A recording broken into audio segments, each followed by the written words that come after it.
Hi guys, welcome back with me again on this channel. So on today's tutorial, I'm going to show you how to create zoom transitions for your clips using keyframe in CapCut.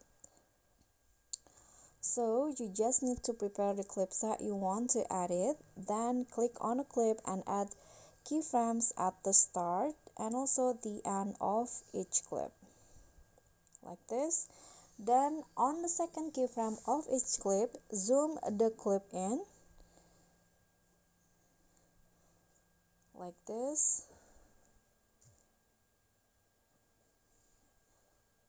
and then you need to go in between the keyframes and go to grab. Now select the flow to grab for each clip, and after that you are done, and this will be the result. Okay, so that's all from me. Thank you so much for watching. I hope you enjoyed this video, so don't forget to like, comment, subscribe, and also click on the thanks. Bye.